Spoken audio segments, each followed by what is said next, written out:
everyone. We are back again with Matt Segall. Obviously, Matt is a philosopher, a professor of philosophy as well, and an expert, in my opinion, on Whitehead, um, who's probably one of the preeminent 20th century logicians, mathematicians, and philosophers.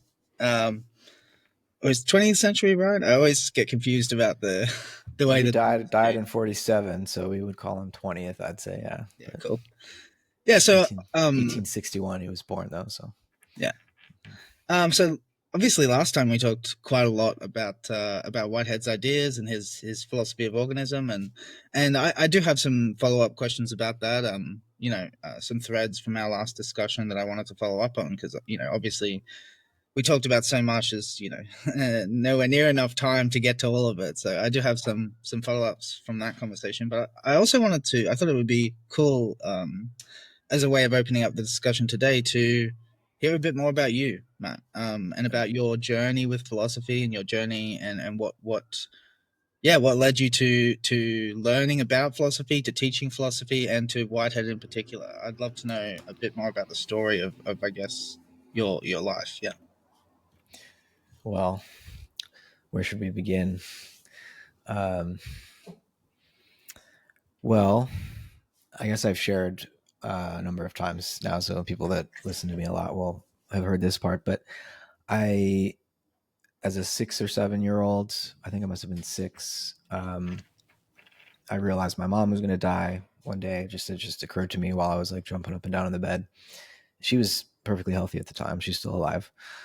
But I just realized she would eventually die, and it could happen tomorrow, and it just really destroyed my sense of ontological security. Like the ground beneath me fell away, and I just couldn't get away from this anxiety, this anxious feeling that my mom wouldn't be there the next time I turned around. So that lasted for like a week or 2 weeks, and then eventually I realized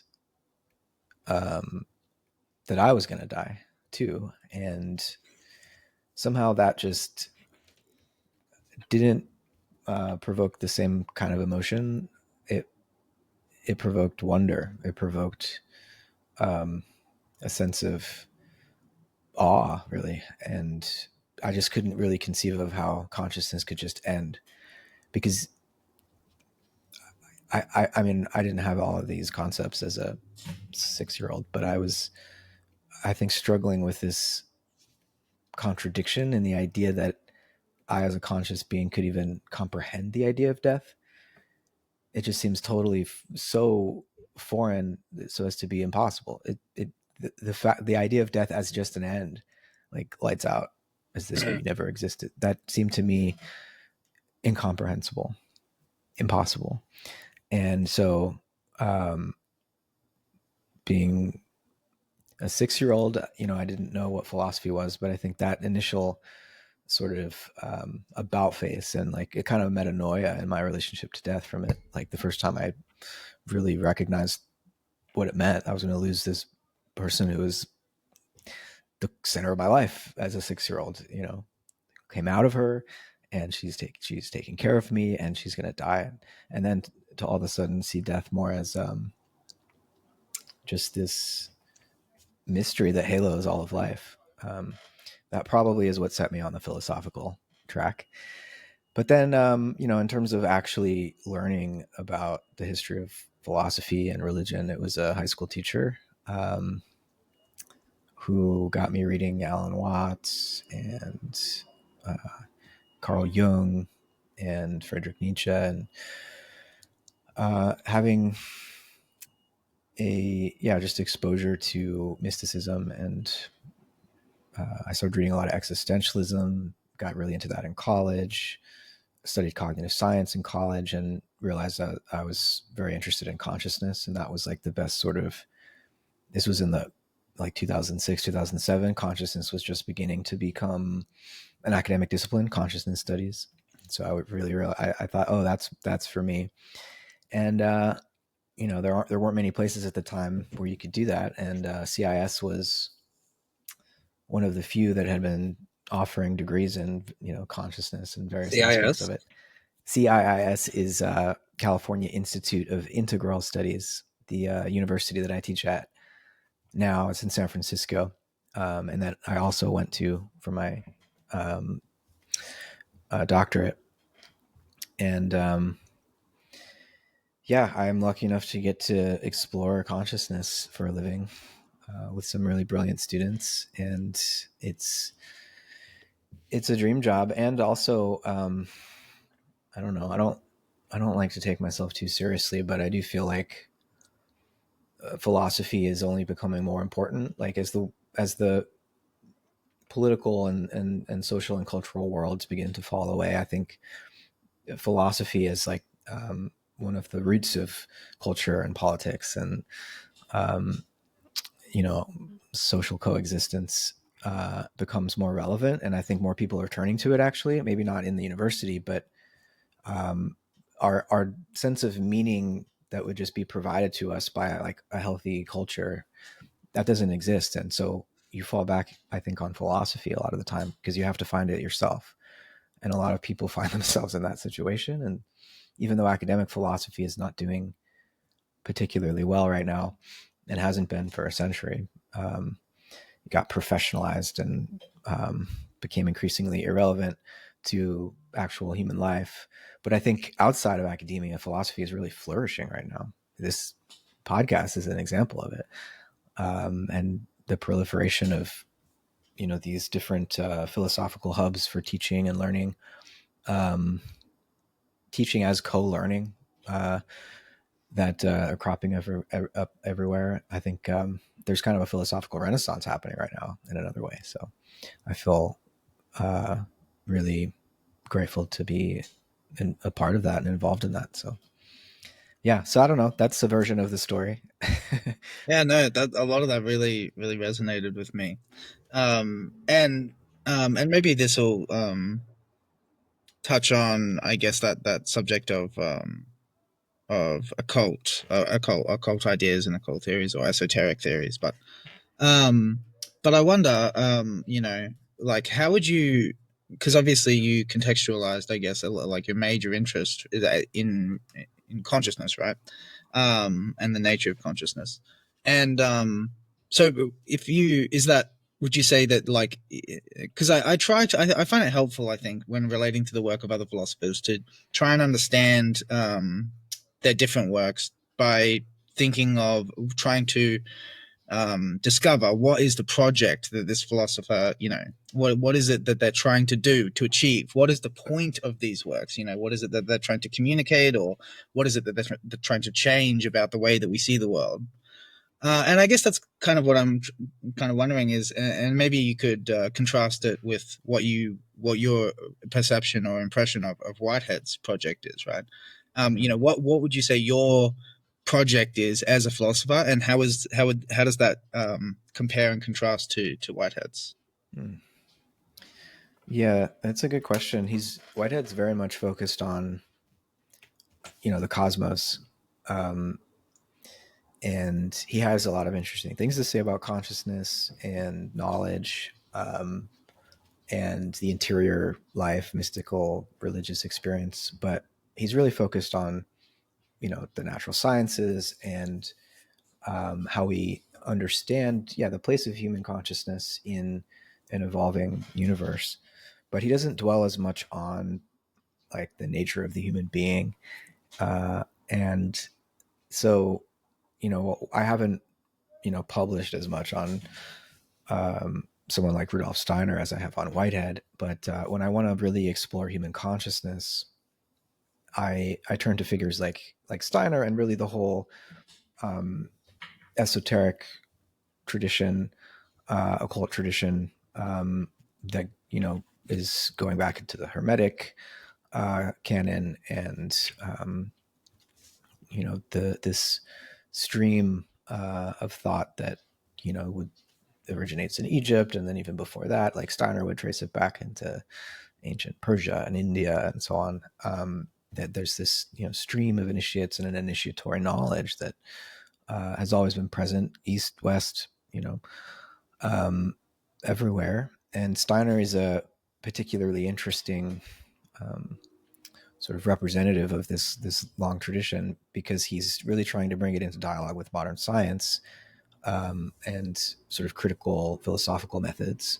He studies Kant very closely. He studies Fichte and Schelling and Hegel and Goethe, edits Goethe's scientific papers in the 1880s, which is like, still considered to be the scholarly edition of record on Goethe's scientific work. And he introduces all of Goethe's scientific work. And there's a sort of participatory scientific method articulated by Goethe in his study of color, bone morphology, plant metamorphosis, that Steiner picks up and sort of turns inward and tries to understand the nature of human consciousness in the same sort of way, as a process of metamorphosis, or almost a kind of embryological development that doesn't unfold us into space and time. But for Steiner, we can fold ourselves out of space and time by developing our own attention, beginning to not just observe the phenomena of nature as Goethe did, but observe our own observation of the phenomena of nature. And in so doing, by observing our own thinking activity, Steiner thought that we actually begin to grow new organs of perception that allow us to perceive aspects of reality that are not visible to our physical eyes. Yeah. It brings to mind Gurdjieff, and especially Ouspensky's interpretation of Gurdjieff, and then the emphasis on self-remembering. And that's really when you said, not just observing like the phenomena of nature, but observing yourself, observing the phenomena of nature. That's almost word for word how Ouspensky would describe self-remembering. And he has some extraordinary stories about experiences that he had while self-remembering. Not just Ouspensky. I think there's an incredible story from Bennett, J.G. Bennett, I think is his name. Another student of Gurdjieff. Really very magical seeming, phenomena, at least from the experiential perspective, that all seem to be just connected up with this idea of trying to maintain that sense of looking inward and outward at once. Right. Yeah.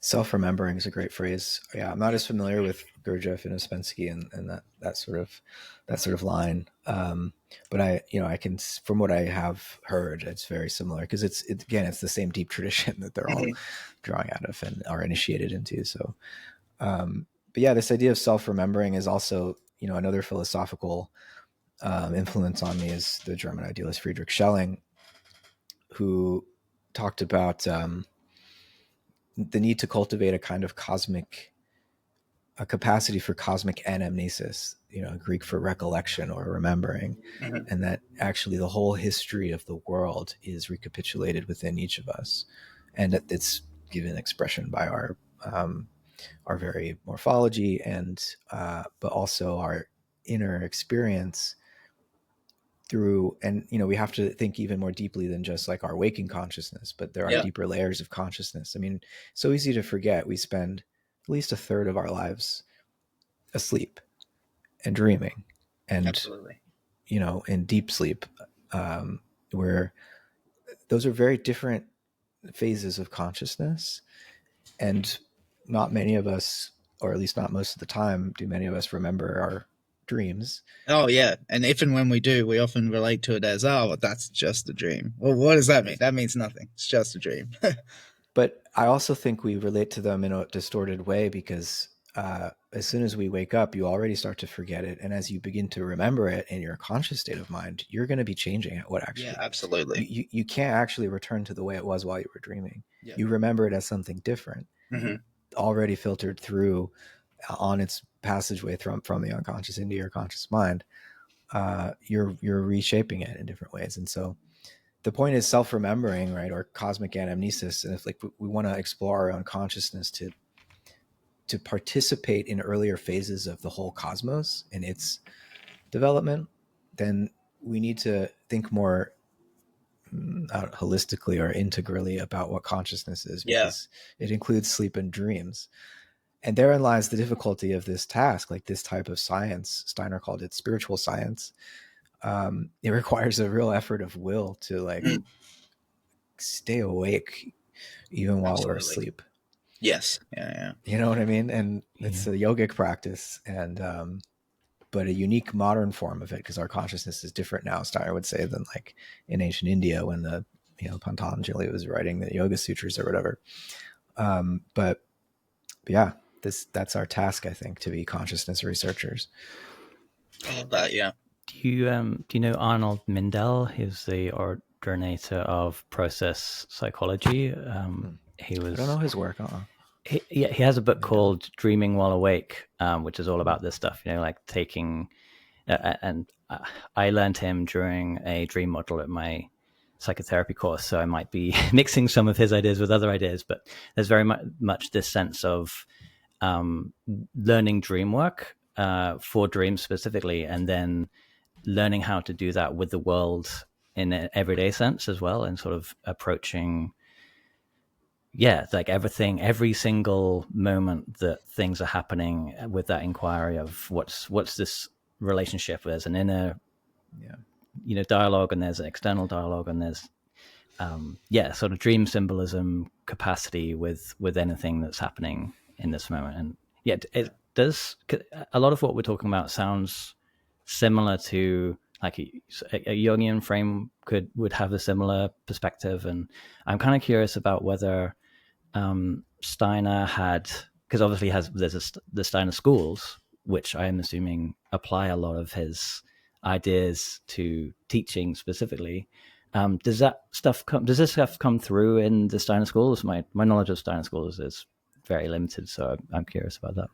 Well, I mean, yeah, Steiner designs the original curriculum for elementary and middle school, maybe, I think, or the equivalent in Germany. It came out of an effort in the aftermath of the German Revolution in 1919, and in collaboration with the factory owner of the Waldorf cigarette company, which got really wealthy after the war, because cigarettes are as important as bullets on the front line. Keep the soldiers happy.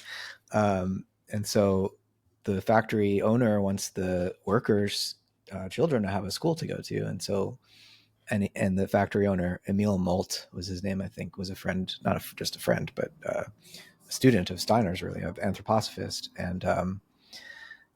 and so Steiner designs this curriculum, and that was the first Waldorf school. That's why sometimes Steiner schools are called Waldorf, because that was the name of the company. And yeah, it's an application of Steiner's esoteric anatomy of the human being, and taking seriously in the teacher training process that teachers learn to take seriously, and to, a anthroposophist would say, to perceive a child as not just a physical body, like a brain that you fill with information, but as also what he called an etheric. All of us have an etheric body, an astral body, and an I, or an ego, or the spirit that individuates us. And when you approach education in that way, it has certain the concrete differences are that you stick with story and myth and like hands-on art and craft for a long time, and you don't teach kids to read until a year or two later than what most public schools would. That's interesting. And because Steiner's idea is that childhood development is recapitulating the evolution of the species, the whole of the human race, and so you want to keep kids in that sort of magical, mythic type of consciousness for as long as possible, really, because it's only appropriate to introduce like the alphabet when a child is developmentally prepared, and when it's appropriate. If you rush that because it's like, oh, we want them to, know how to read. If a 4-year-old knows how to read, they must be really smart, and that would be a good thing. But no, a 4-year-old needs to be having the teacher read stories to them, and like outside playing with bugs and stuff, not trying to master the alphabet. It's a very alienating experience. I mean, it's torture to put kids through that. So like eventually, yes, they have to learn the alphabet, but don't rush it. So anyways, it is rooted in his ideas, but the kids don't learn about Steiner until maybe the senior year in high school, when they're at a Waldorf high school. It's not about Steiner so much as what Steiner, the curriculum that he designed. and the pedagogical theory that was behind that curriculum. It's interesting. It sounds like it has a lot of overlap with Steiner's approach to a kind of integral theoretical approach of recognizing, you know, childhood development at human developmental stages as related to cultural developmental stages, and sort of, I imagine, or I've always been in hope that some kind of alternative education around integral theory, especially when I first getting into it, I was like, yeah, we should make an integral theory school of some kind where it's, you know, developmentally appropriate, specific to each child and all that kind of stuff. But it sounds like Steiner's sort of doing that in the schools. Is there a lot of overlap there with integral theory? I think so. I mean, I think John Gebser mentions anthroposophy and Steiner. Ken Wilber read some Steiner. So he's been there in the background. I mean, he's had a tremendous influence. Waldorf Steiner schools, I think, are the largest private school movement in the world. So things have, he's been influential, but also, I mean, marginalized because I think it's hard to take seriously ideas about, you know, layers of reality that aren't measurable by any standard scientific means. Yeah. You can see, I think, the practical payoff of this educational method and biodynamic agriculture and, you know, the ideas he introduced. But in terms of like proving it scientifically, unless you've, you know, recognized what the difference between natural science and spiritual science, you're not going to be able to go there with Steiner. But I think, you know, the real bridge here is to recognize that natural science in a way presupposes spiritual science, which is to say science has certain metaphysical presuppositions that the universe is intelligible and that we are conscious agents capable of intelligent agents capable of understanding it. And you can't prove either of those things scientifically. Like, we can't prove the universe is intelligible. We assume it is, and therefore science is possible. And so there is I think that is already a kind of acknowledgement that there's a spiritual basis for science. If you think the universe is intelligible and that we are intelligent agents capable of decoding it, how, why? There's inevitably a question that arises about the metaphysical possibility. What makes that metaphysically possible? And I think that leads you in a spiritual direction. Just for anybody in the audience who isn't familiar, how would you define anthroposophy? Oh, it's interesting. Steiner defines anthroposophy as, I mean, it's the wisdom of the human, just to translate the Greek literally, but Steiner defines it as a way of bringing the spiritual in the human to the spiritual in the universe. And so bringing back together mind and nature, you could say, in the modern period, has severed the two. We sever facts and values. We severed the physical and the moral, and the aesthetic, you know, from what's considered to be objective and natural, material. And anthroposophy is Steiner's way of healing that rift, and he's not with, you know, his spiritual science and his anthroposophy trying to deny modern science, but to put it into a broader context. And he actually sees even scientific materialism as developmentally appropriate. In other words, it was important that human beings go through this modern kind of initiation, different from the ancient initiation, into materialism, which is an initiation into this, a process of individuation, really, where we had to imagine that there was some kind of external material world that was totally meaningless so that we could become aware of our own inner imaginative freedom to create meaning of our own, right? And so that, Steiner thinks, was why materialism had to happen. But he says around like the end of the 19th, into the 20th century, materialism was then, we'd outgrown it. I mean, we need to overcome it now. And, you know, at the beginning of the 20th century, things like quantum physics and relativity and the sense that the universe is some kind of energy event and not just a collection of stuff in empty space, was an invitation into a post-materialist kind of science. But I think things have gotten kind of delayed, and we're still like dealing with the residue of materialism. But it's very clearly like no longer just the only game in town. It's on the defense, I would say, materialism, in terms of the public conversation, Well, but still out, dominant. out of curiosity, why do you think? Because I mean, the beginning of the 20th century is like over 100 years ago now, right? Yeah. So, what like what do you think is the reason that it is still so tenacious? I suppose. Materialism, you mean? Yes, Uh, materialism. because of the, I think the prowess of technology, the way technology has, which lends itself to a mechanistic sort of worldview, like to be to be enchanted with technology and technological progress, um, implies a mechanistic worldview. And I think there's a way in which technology both invites us to imagine that it is animate. Like we really do we relate to our machines like they're magical. Like we forget that for the internet to work, we need these gigantic, this infrastructure that's in the background, these gigantic server farms. And in large cities, there are entire windowless buildings just full of like computer terminals to direct all of this internet traffic. And like, we don't see that. We just think it's information. It's a cloud, information superhighway. But that's a lot of energy, a lot of heat, a lot of water, a lot of electricity.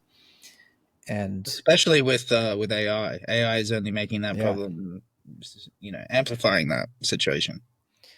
absolutely. And then also part of that infrastructure is like the mines in Congo and wherever else where these rare earth minerals are coming from, and the whole economic infrastructure of colonial exploitation, or a new form of colonial exploitation that's going on to make all of this possible. Uh-huh. And so we think technology is magic because we get to hold the little fancy phone in our hand, but it's not magical. It's actually like there's a cost to all of that.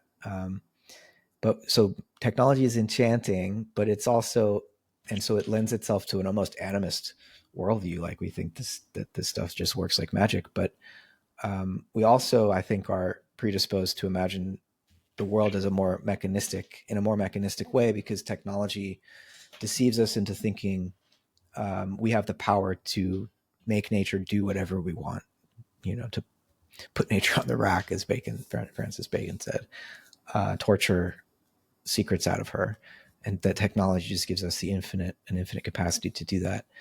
Heidegger recognized this, the way that technology is in framing. And so I think that's why materialism has hung around, because we've become so enchanted by the power of technology and thought that it was that it was limitless. And that whole technological way of knowing is very materialistic. It breaks the world up into manageable chunks and then tries to manipulate them effectively. But technology is part of life now, and I think in some ways it's gotten so enchanting that it is also now taking us beyond materialism. Like the computer programmers and engineers are all like occultists now, because AI is like, to understand AI, it's like you need demonology. You need to study demonology, Or so, divination, at least. or divination. Yeah. Yeah. I really like your emphasis. I think on enchantment. I think is apt. Mm-hmm. I'd love to open this up in a future discussion, maybe, because I don't want to dominate this today's talk with the subject, but I think there's a potential thread to explore there, because I think your description seems to me right, but I think there's a reason that the term enchantment seems so fitting, and I think it's to do with what I call the magic of language. Which just to give a sort of a short summary, is something to do with the way that, you know, when you habitually relate to the world in a certain way and talk about the world in a certain way, it becomes a formative part of how you structure your experiences unconsciously. And if that works for you, then it seems like it vindicates it, which just makes it more enchanting in a way. So science has this, and technology, especially technology, has done this thing to, say, the modern worldview of, you know, which is it's created a gravity to it where it's almost like you can't get away from it because it just works so well that it seems like any other way of thinking about the world is just wrong, you know. And that really, that conviction is deep in there because it's almost like the world is not imaginable in any language other than the scientific terminology of today. Right. Yeah. No, language is magical. It creates our world, Mm. and that's why I love the way, you know, Whitehead talks about metaphysics having, like all sciences, metaphysics uses instruments and experiments with instruments, and the instrument of metaphysics is language itself. So when we are philosophizing, when we're doing metaphysics, we're tinkering with our language, with our not just coming up with new words, but the very grammar, you know, of our sentences, um, and so this is why Whitehead allies metaphysics and poetry, because poetry is also experimenting on language. And so logic and aesthetics then for Whitehead become intimately not only related, but basically wed. He sees actually logic becomes a subset of aesthetics for Whitehead. Um, and so, yeah, what you're saying about language is so important. And so many of us, even metaphysicians and philosophers, can become enchanted by language such that it's like it thinks in us. We're not thinking, it's thinking in No, us, yeah, exactly. you know, Yeah. because we just repeat phrases that we hear that everybody thinks are explanations for something. But sometimes you stop to think about that phrase and you're just like, wait, what? That doesn't really explain anything. So, Mm-hmm. Yeah, I think a lot of what we call, of what we usually relate to as thinking, is unpacking the logic that's already implicit in figures of speech that are commonplace, basically. right. Yeah. No, Um, there's a, yeah, true.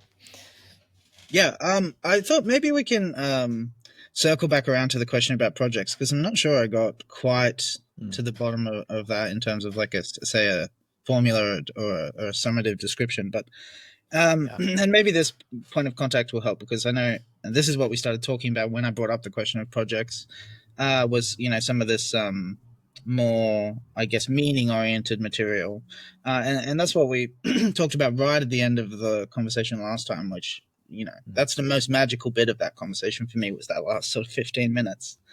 Um, yeah, because I guess I definitely feel like we have a lot of resonance, not just me and you, but all three of us actually, in terms of having a deep interest in this question of, say, less conventionally respectable modes of relating to the world, such as, say, esoteric or occult philosophies, because I see in them, at least, just speaking for myself, a real, like a way or a path that leads towards this potential for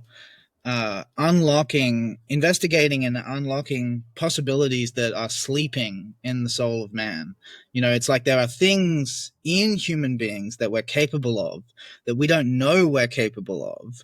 And, you know, I think that's one of the things that the magic of language in connection with science and the modern materialistic worldview really closes us off from and cuts us off from, is because it kind of says things like that just aren't possible. And if you believe in them, then you're not intellectually respectable, essentially. And there's a way in which that bullies people who feel an affinity with higher possibilities for man into keeping their mouths shut, because otherwise they get ridiculed by their colleagues, essentially, for taking seriously things that, to say, to their colleagues, I suppose, seem to involve them in kinds of conceptual baggage that just seem unnecessary. It's like, no, why would you move away from science? Science is so robust and like clean and sterile, and you want to add this like this what they see as nonsense, but let's say metaphysical baggage to this really nice and efficient system. Like, nah, man, we're not here for that, you know. Right. Yeah. Yeah, it's unfortunate. I love the way you phrase this type of, conversation about the occult as just acknowledging that something is sleeping in the human soul, in the soul of man. I think that's exactly right. And how do we wake it up? We don't want to wake up a lot of the time. That's what I mean by Yeah. like this sort of exercise to stay awake even while asleep. Mm-hmm. It takes a lot of will and the cultivation of will, and we're afraid because we'd rather just go to sleep at night. We're tired, so overcoming that is something, I don't know, just by happenstance that certain people have certain thoughts at certain moments in life that are like, turn them around, or a tragic event, a death of a loved, whatever that is. Sometimes people just snap into a different way of looking at things. That seems to be a prerequisite for interest in the occult and the esoteric. It's not for everyone, but I often see myself, maybe in my project is to try to build a bridge here, so that like if you take science, natural science seriously, or something like logic and the scientific method and reason, like if these are things that you believe are, guides for you in terms of what's considered to be legitimate thought, then you're going to need to provide some kind of justification for taking those things seriously. And other than just saying, well, there are laws of nature, like, well, where did those come from? Why should nature be lawful? Mm-hmm. This is already metaphysics, right? And I think when you start to question things like that and put natural science in a broader context, it becomes clear that it is it's already quite a spiritual fact that human beings are intelligent agents capable of decoding the mathematical patterns latent in nature. That very fact that science is possible, I think, is maybe the best evidence for, I'll just say, spirit that we could ask for. Yeah, it certainly inspires a kind of a movement towards something greater, I think, you know. Yeah, and we don't have to identify that with any particular religious idea of God, I but actually think it's generally better not to, because yeah. it means we remain open to the richness that is on offer, basically. Mm-hmm. Or we Rather don't than, even need to call it God at all. I mean, spirit is maybe more yeah, general than God, but we could just call it Tao. We could call it yep, reality. Whatever it is, yeah, whatever the word exactly, we choose. It seems exactly, like we want to relate to that in a reverential way, and we respond with awe to that. You know, and we can be perfectly scientific and still, I think if you talk to scientists about it in this way, they'll be like, oh yeah, I know what you mean. But they won't necessarily want to go further into, okay, now yeah, let's want to get involved in that and be now yeah, let's try to remember who we were before we were born. But I think yeah, this, talking about sleep earlier, like we also have to think about death too, and the way that I think we don't really know what this life is until we've died. Just as I can't know what death is while I'm alive. yeah, yeah.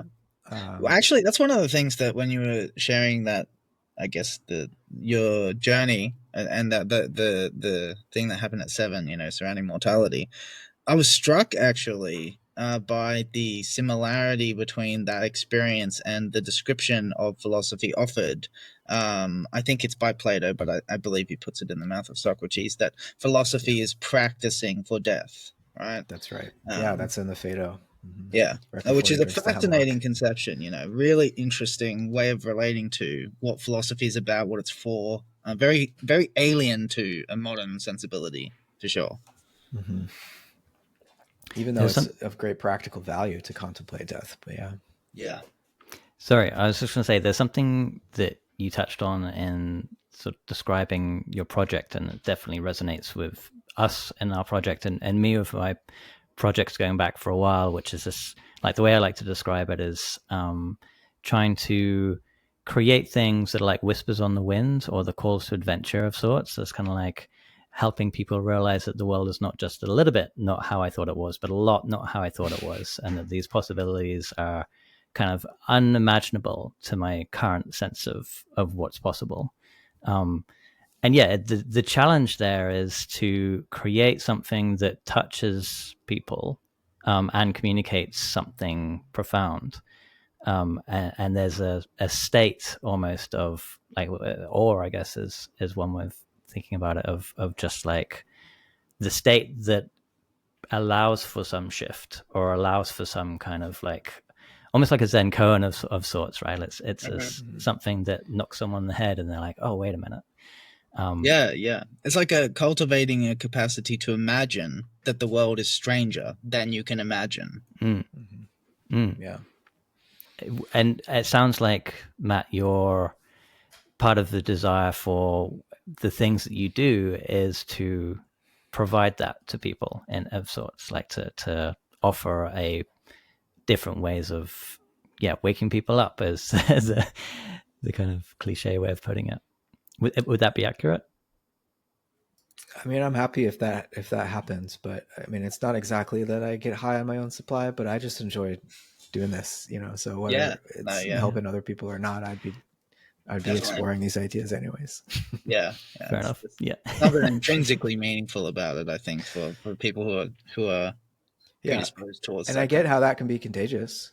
You know, when people see someone doing that, they want to join in. So great. I think Alexander's probably thinking of the thing you said about building a bridge, which actually, you know, when I heard you say that, I was like, yeah, that's it, man. Because that's like, for me, that's, I would even say, you naming that your project like that for me is like, oh, I see that you as a kindred spirit because of that. Because if I were asked, you know, what, you know, and this isn't even something I'm terribly forthcoming with, just because of how prone a description like this is to be mischaracterized or misunderstood. But, you know, I would relate to my project as a philosopher as making the concept of believing in magic intellectually respectable again.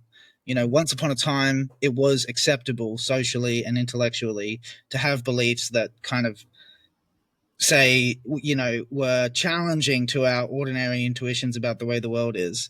But I think sometime in the past 200 years, like the consensus model got so much authority that became not allowed. And it's almost like now as an essential part of growing up is let go of those ideas. That's not possible. And it's childish to think, you know, to hope that something like that could be possible. And in my experience as a philosopher, there was actually and this is one of the other things I wanted to ask you about is synchronicity and how you relate to that phenomenon, because synchronicity for me is tied up with me finding my way back to a path that is more meaningful for me, and that is related to magic, because I went through this process of, I mean, I relate to myself as an intelligent person, so if all the intelligent people I know are telling me that intelligent people just don't believe in magic, then, well, I guess I don't have a choice, right? Like, this is just what it is to grow up. But that's the strange thing is, you know, after I did all that growing up, then there was a certain point in I guess my process of individuation where I found an example in a work of literature called The Alchemist, actually, by Paulo Coelho. Incredible book. And the example in the book just illustrated to me, I guess, what I would see as an intellectually respectable way of depicting a magical sequence.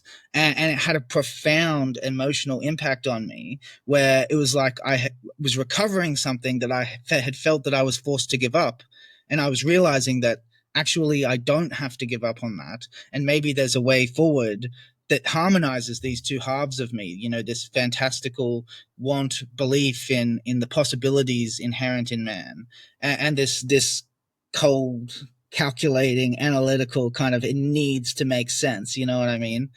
for me, those two things came apart, and my life has been much richer since those two things have started to come back together.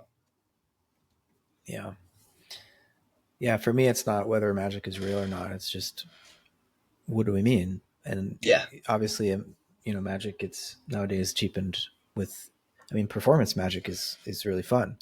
But there's a yeah, trick in it. illusionism. Illusion. Yeah. Right. So magic is just illusionism, and it's a trick of perception, and Mm-hmm. just distract them over here and, do the thing over there. And I think, the deeper original meaning of magic really is just, it's a function of the unity of the world, and the correspondence of all things, the resonance of all things. So, as Plotinus would say, the way everything breathes together. Yep. And so synchronicity, um, offers us a glimpse into that, where it seems like the dials of the world like align for a second, and like you just see through the hole. And it's not even that, like, there doesn't even need to be a clear message like, wow, therefore I shall do this. It's more just intrinsically meaningful, Yep. um, as if the universe is winking at you, just to say, yeah, I'm here, I'm watching. Yeah. Or like, this is, one synchronous process, and whatever it is in us that's individuated is still, in an underground kind of way, a hidden or occult way.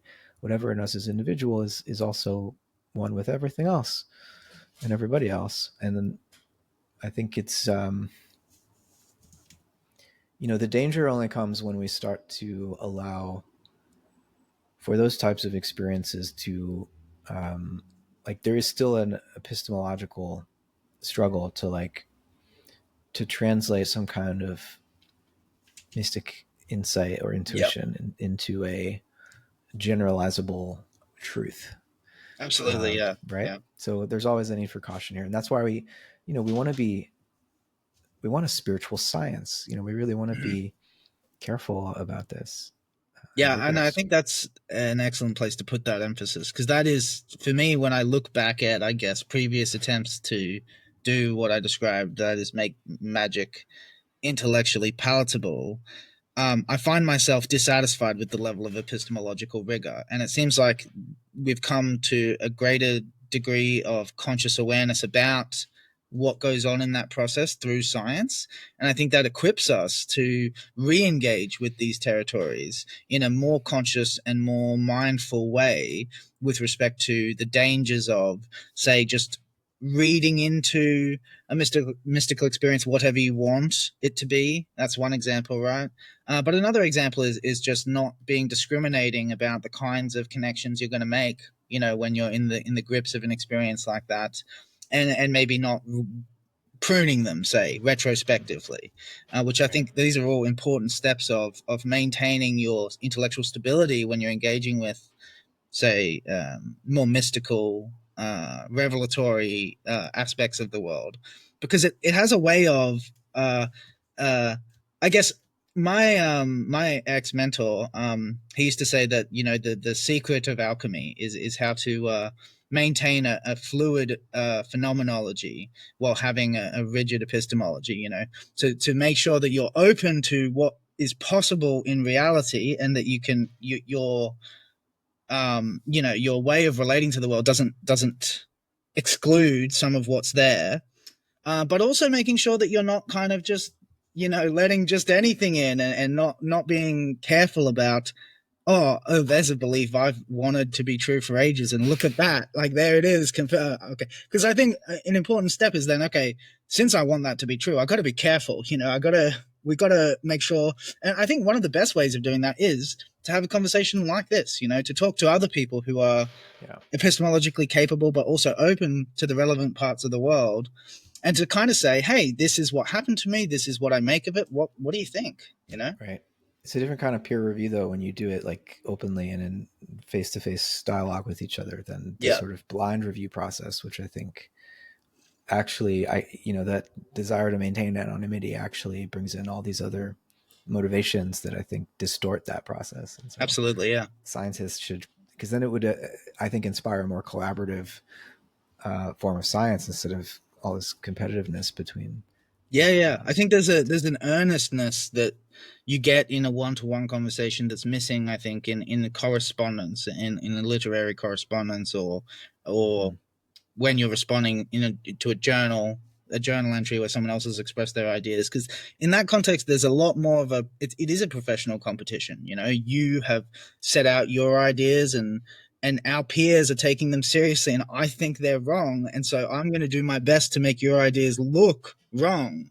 Whereas in a one-to-one conversation, it's very much, okay, so that's how you're relating to the world. Well, here's how I'm relating to the world, and can we find a way for these things to go together so that we can both climb higher than we would be capable of climbing alone? Right. Yeah. I mean, there's an interesting example of that it's pretty topical right now. I don't know if you two have heard of the Telepathy Tapes podcast. I only have listened to the first episode, but it's initially compelling, and then I went in to read some of the critics and look at some of the video and stuff, and I was like, oh, facilitated communication, uh, which is the way that subtle cues, which is still impressive, but those Yeah. subtle cues where a mother and a child are able to actually share, communicate with each other in a way that it's not telepathy, and you control for that by putting them in separate rooms, but they didn't do that Mm-hmm. in the telepathy tapes. And so I don't know, it's like, I want to believe telepathy is true, and on some definitions I think it's happening all the time. Yep. As a process philosopher, Whitehead says this too in Process and Reality. It's not paranormal anymore, or parapsychological. It's just how we empathize with each other. That's empathy is a kind of Yeah, telepathy. I create a little model of you inside my head, and the better I know you, the better I'm going to be able to predict what you're thinking. Yeah, but there's also some truth to that little model of me in your head is a kind of voodoo doll, and so what you do to the Yeah, yeah, model yeah. affects me. Yeah, yeah. And what that brings to mind is, the thought of when someone dies, there's a real way in which they live on in you, in which the way that, because it's not just a model, it's also like you continue having a relationship with that model in you. It's Yeah, almost like a miniature echo of the real living person who used to be out there in the world. exactly. Steiner always refers to this so-called dead, and they're not in physical bodies, but for Steiner, this is an occult way of describing, I think, in another way, exactly what you could think of this neurologically if you Mm-hmm. want to. That, like, we have these models of the dead that are still basically with us, but Steiner would say that the dead don't have physical bodies right now, but they are with us every night when we go to sleep, when our astral body detaches from our physical and etheric body that stays in bed. Mm-hmm. Our astral bodies and our egos are communing with the dead and the angels. And so it's the dead are here and very much involved in what's happening on Yeah, Earth. yeah. And just to connect it back up with the thing you said about, I'm not sure if I can say it right, anamnesis, right, the recollection. Mm-hmm. That when you said that originally, it reminded me of a Jungian dream analysis, but specifically what it reminded me of was Jung's experience of finding in the dreams of his patients symbols that they could not possibly know about. That, I think, is an extraordinary illustration of the kind of thing you're talking about, where memories are accessible to us, that consciously, if we were to try to access them, not only would we not be able to, but we would think very resolutely that they're not there, that we don't have them, that there isn't any, you know what I mean? But then they crop up in these contexts where we're completely uninhibited. And, Jung was very careful in terms of trying to analyze the history of his patients to see if they could possibly have encountered this symbolism somehow in their life. And I think in some of those cases, he shows very conclusively that it's very implausible to think that they had some actual experience in their current lifetime where they encountered the symbol, and actually that it's some kind of ancestral image. And in fact, that's obviously a theory he went on to develop in the form of the archetypes. Right. Yeah, I think Jung and Steiner are so close. And they lived close together too in Switzerland. And actually, Emma Jung would attend the study of fairy tales at the Goetheanum, which was Steiner's the headquarters of anthroposophy in Dornach.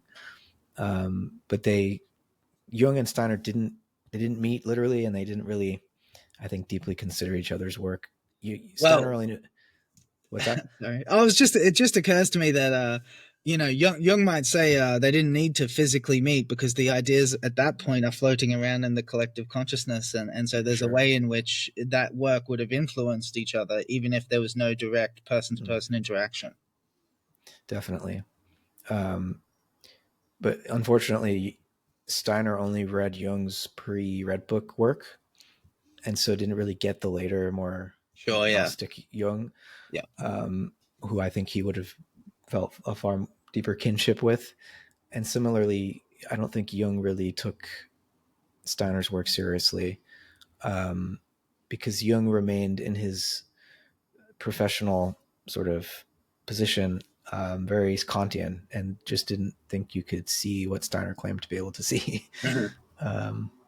Even though he had his own, Jung's own. And in fact, Jung has a formal outworking of the Kantian concept of noumena in what he calls psychoid, the psychoid archetypes, or the psychoid aspect of the archetype. Right. Yeah. So he has these two sides, Jung 1 and Jung 2, as he describes it in his autobiography. And I think one of the Jung 2, I guess, is that the more occult one? He's more like Steiner, but when he talks about Steiner and everything he's written about Steiner, he's clearly wearing the Jung 1 hat. I get you. Yep. Yeah. So it's unfortunate they didn't hang out more. Definitely. Definitely. I mean, maybe we can facilitate that meeting of ideas and meeting of minds, as descendants of the intellectual traditions in question. Yeah. Yeah, like a form of seance. Yeah, exactly. Sounds fun. All right. I just want to say I'm absolutely loving the conversation so far. Like, I've got goosebumps at least a dozen times, which for me, that's tied up with my study of synchronicity and magic and stuff. And I call it the touch of meaning. I think I relate to it as a form of tactile feedback from the world. It's almost like I'm being touched on a level deeper than my conscious mind. Something in me is responding to what we're talking about, and it's and it's a holistic response. It's not just, oh, I know that, it's like, I feel that is me. This conversation fits with me, and I'm loving everything that we've talked about so far. So. Beautiful. Yeah. I mean, that makes me think of what Nietzsche says, that like our real self is the body. And he doesn't just mean the physical body. He means like a spiritual body. And I think that the self at that level is like a cellular intelligence. And I don't know, that tingle is like the shiver is a cellular response to a sense of resonance with what's happening. Exactly. Yeah. No, I love that. It's actually been a project of NSYNC and I that we've attempted and sort of put to bed, and we probably will attempt again, which is this kind of group work of synchronicity and sitting in, getting to a group that gets to know each other. I think some of this conversation we're talking about the need for kind of peer review in this space, but I think that the more that the people who are exploring get to know each other, the better that they can support each other in those epistemological accuracy of this stuff that's coming through. But yeah, because if we don't, kind of like a therapeutic relationship, the longer you know someone, the more accurate your help can be, and more helpful you can be, because you know the real workings, like the unconscious workings and the conscious workings. So there's this project that we have. Like I said, it's sort of on the back burner now, probably until it feels right. It's kind of like, the way that we've been approaching it is that if it's right, it will happen. Kind of like the synchronistic aspect of it is what's going to kick it off in the first place. But yeah, it feels like there's this almost like a group therapy, but that's not exactly what the intention is, but that could happen in the space. Yeah, that sounds similar to I mean, there's these various practices that I've heard emerging. A friend of mine named Sam Hines does communal reverie, where it's there's other practices that are similar called circling and like collective presencing and Hmm. Yeah. um, and it's you the way that my friend Sam does this is we gather in a circle. It could be 5 or 10 people, and we just sit, and whoever feels compelled throws an image. And we try to stick with images and not like narratives or something, Cool. but just throw an image into the space, and then whoever feels compelled to sort of add to that um, offer something into the space, and we sort of self-regulate. And by the end of an hour or so, we've gone on a we've it's collective daydreaming, I guess, is Mm. Yeah, one no, way to that's describe it. really, that sounds incredible, actually. Yeah, really fun. Yeah. Just to, I guess, elaborate a little bit on what Alexander was saying. Yeah, please. Um, yeah, so obviously there's many types of group work. Group work is not a new concept, and many people have different ideas about how to go about that. And at least speaking personally, I don't have a specific methodology in mind. Actually, and so in that sense, I'm open to including anything that seems like it could be, like an interesting experiment in that respect. But the concept or my desire to participate in something like that actually comes from I worked with my ex mentor. His name's Mystic, for a year, and during the year that I worked with him, something very strange happened, which was like we worked together on a Discord community I own. So it's like a few thousand people, So random people will come into the conversation, and there's a fair amount of regulars. So it'd be like a rotating crowd, but some of them would come back again and again. And a year is a fairly long time. And something strange happened, which was, a lot of our work together was around the subject of synchronicity. And when you focus a lot on synchronicity, it amplifies it. It's a Yeah. strange thing, but it is what happens. And something really odd happened, which was that over time, the resonance that kept occurring in the conversations, the way I've described it is, I talk about it as a resonance chamber, but it's almost like the resonance starts to get stored up or starts to accumulate in the relationships and acts on like that thing where you bring attention to synchronicity and it amplifies it, like that, but almost like a residual, like you, I guess the bringing attention, that's an active thing you're doing. This is more like a passive thing that builds up over time through many repeated interactions and trying repeatedly to open up the same territory and to collaborate. And yeah, it reached a point where some of the it was like conversations we had would echo out across many different relationships and crop up in all sorts of different unrelated contexts. And it was just like it was as if possibility was getting amplified, or there's a magical quality about it that is really fascinating. And ever since I have experienced that the first time, I've been eager to try to recreate it.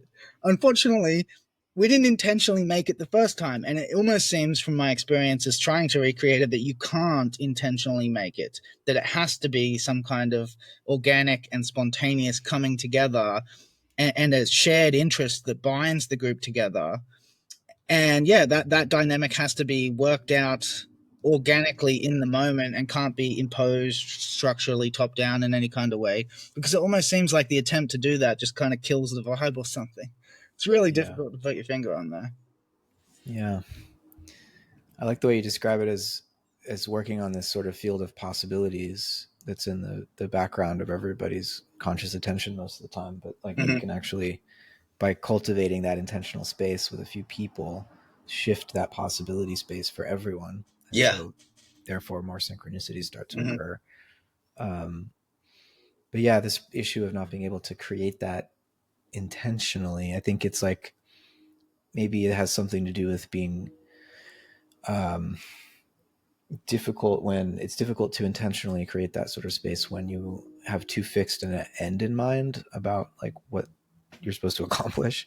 Um, but on the other hand, I've also wondered about, how to.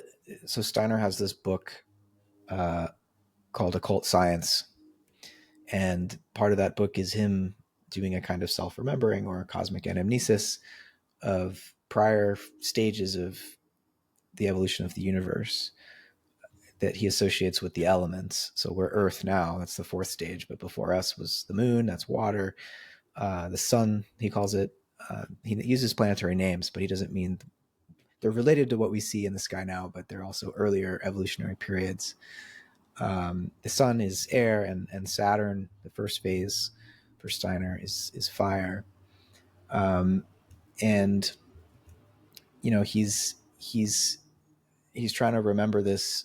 I think he's doing it while he's asleep at night, and that's part of his spiritual practice. And he's actually needing the help of the dead, who have more direct contact with these past phases.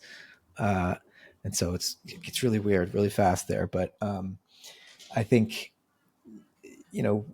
what if we tried to do this speaking of peer review and the importance of intersubjective verification, what if we tried to do this type of memory work in a group, similar to that communal reverie thing I was describing earlier? But that's just like free associating. But what if we all had okay, we read Steiner's account, and he says, it could be helpful if you read my account of this, even though I'm using words that refer to this physical world to describe something that's not physical at all. It will, at least when you see it for yourself, you'll know why I use those words, and this will give you a rough map of this territory. And so if we all read that before, and then we try to remember together, just intentionally tune into that sort of phase space in the field of possibility. But what's different about the past is that those are already, the past is, in some sense, Whitehead calls it real potentiality, right? It already occurred, and it's there, and it's kind of fossilized, but it's not the same as the present. It's not actually here now. So it's potential in that sense, but the potentiality of the past is different from the potentiality of the future. Yeah, the past is thought to be closed, the future is thought to be open. Right. Yeah. And so, can we practice together in real time process of collective remembrance?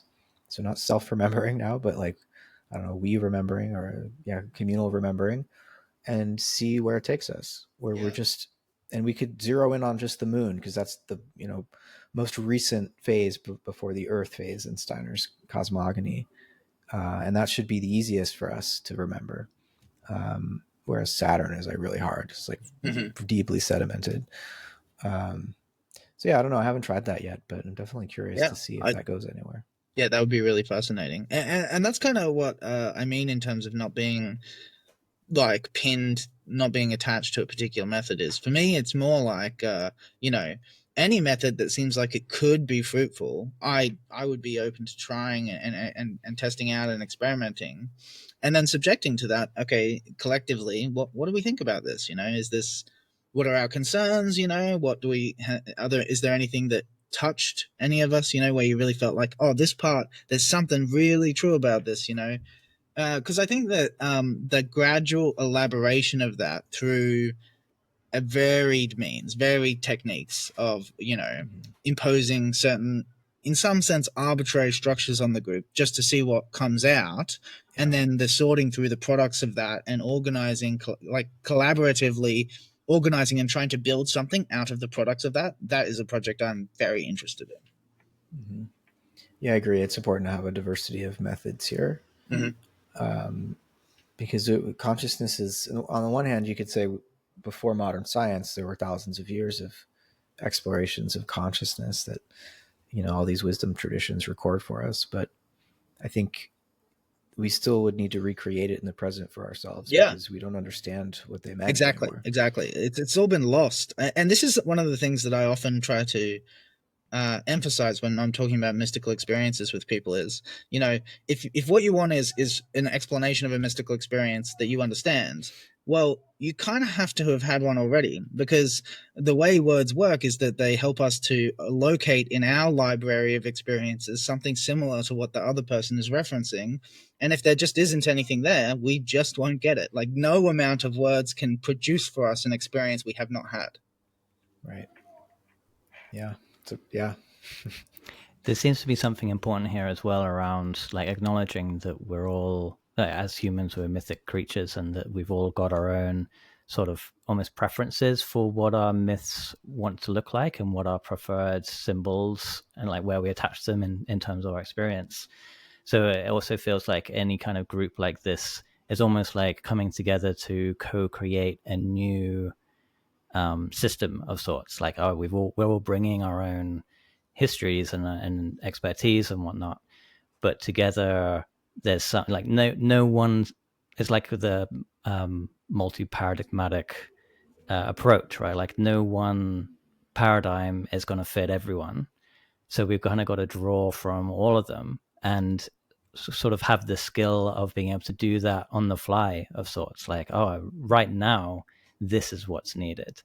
And there's a sort of in terms of group work, especially, I think there's a sort of surrender or like a unconsciously competent stage of like, oh, I've got this skill, I've got this knowledge, and now the thing that's coming through is kind of the right fit because I'm tuned into like that third thing, the group entity of sorts, and the group, because I know I'm attuned to these people, that's going to come through me best if I get out my own way and stop thinking I know what's best for this moment, and instead channel. Almost, this almost feels like a channeling of sorts. Mm-hmm. Yeah, no, I think that's a really good way of putting it. And I think, from my personal experience, it's kind of like you have to balance between offering up what bubbles up for you, as freely as you can, and not interrupting the flow that other people are experiencing. It's kind of trying to find that sweet spot where you give that piece of information that other people need but don't have. It's almost like they can tell you've got it, but they can't make it out.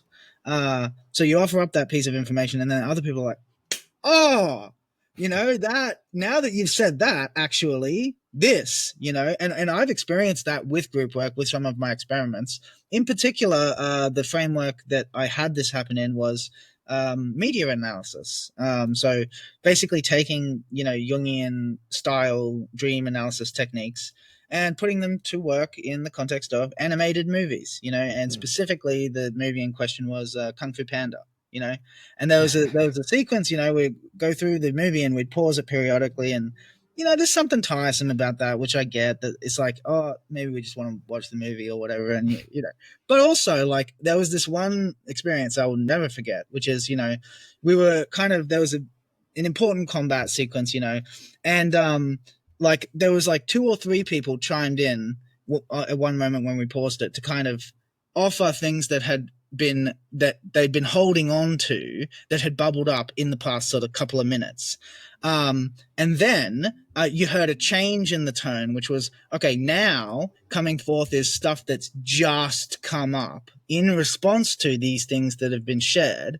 And it ended up culminating in like a kind of insight into the symbolism, where once it had been said, everyone was like, oh my God, that is so crazy that it's like fractally, like that it's masterful, and I can't even communicate what it was, because we'd have to go over the media or whatever, but I would never forget the quality, that experience of like, wow, we just touched something there that none of us would have been able to touch if we were just watching this movie alone, and that experience is really, for me, that's the key. That's what I'm looking for, is those moments where we reach above our collective ceiling together, in a way where you could just tell that if you weren't working together, we just couldn't have got there, Yeah. I mean, this feels so important for the future of human evolution, and it has already been important for the evolution of our species. I think we underestimate the extent to which cognition is always social. Yes. Yeah. But like what we're trying to do, what you're describing, like synchronicity, I think it's what our neurons are doing all the time. Absolutely. Yeah. Yeah. It's just trying to optimize that process and trying to see what's possible if we maintain it, that's the difficult part. Getting into that state is easy, but it's so easy to slip off the side of the board, and to kind of just go back into the ocean and be immersed again. Yeah. To balance on that edge is hard. Yeah. Right. And everything in nature is rhythmic. And so I think there might be, I don't know what the noosphere, as Teilhard de Chardin called it, looks like or will look like, but it could be cyclical. It could be I don't know if it's an annual cycle or a monthly cycle or whatnot, but the human beings come together into more of a mind meld, and then we separate back again Yeah, no, into yeah, individuals, and so we're like breathing together and not simply becoming subsumed into the Borg, but yeah, also absolutely. having some way of at different phases maintaining our individuality. I think it's probably something like that. Um, that's how I would envision the future of collective intelligence. No, yeah, that definitely resonates with me. And actually it brings to mind a segment of that experience I mentioned before from J.G. Bennett, the student of Gurdjieff. It's a remarkable story. I'd love to share it with you another time. I don't have it with me right now, but the particular segment I'm thinking of is he says that he could see he could see the relationship between himself and his pattern, and he watched as he and his pattern grew closer and more synchronized and then grew further apart. And he kind of was talking about how he could see this I guess phenomenon, this double image in everything, this cyclical coming together, moving apart, coming together, moving apart of the pattern and the manifestation or embodiment of it. Nice. Yeah. Beautiful. Hmm. There's something about what we're describing that feels relevant, and we might have touched this in we chatted with Brendan Dembski recently and got into some of these topics around Yeah, that synchronicity was and another whatnot. beautiful conversation. I'm Yeah, really keen to upload that one. Look but forward to there's listening. yeah, he talks about his relationship with God. I think is the word that he uses in terms of meaning and kind of tuning in and living a life of alignment. And I think as well at the end of our last chat, Matt, you mentioned Yeah, something similar, and this talk about the group work feels almost like a miniature version of that, like we're doing something similar in terms of tuning into God or spirit and letting it guide us as we're doing with a group entity or with a, like in this conversation right now, there's something that is forming, that has formed between us that is guiding us to participate in different ways. And yeah, we're kind of just speaking to that. And there's a skill, at least what I'm hearing in some of the conversations, is a desire to kind of understand how we get better at that and how do we facilitate each yeah, other's growth through that as well. absolutely. Yeah. Yeah. It's an important task.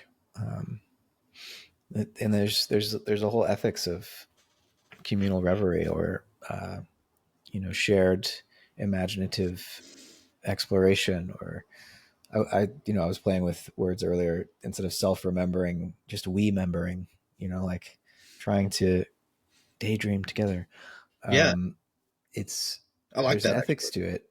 Yeah, it's kind of cute, we-membering, but it's there's an ethics in the sense of like knowing when what you have to share is like important, not just because you think it's cool, but because like it will contribute to the group field, and when to hold back, and like because you can actually do harm to the group field in either way, like Yeah, not sharing when exactly. actually it's super relevant and important for everyone to hear, or oversharing, so it's like you can't just assume that being quiet is the right thing to do. That's exactly Yeah. right. Yeah, I couldn't have put it better myself. Yeah, you can harm the Yeah. group both ways. Exactly.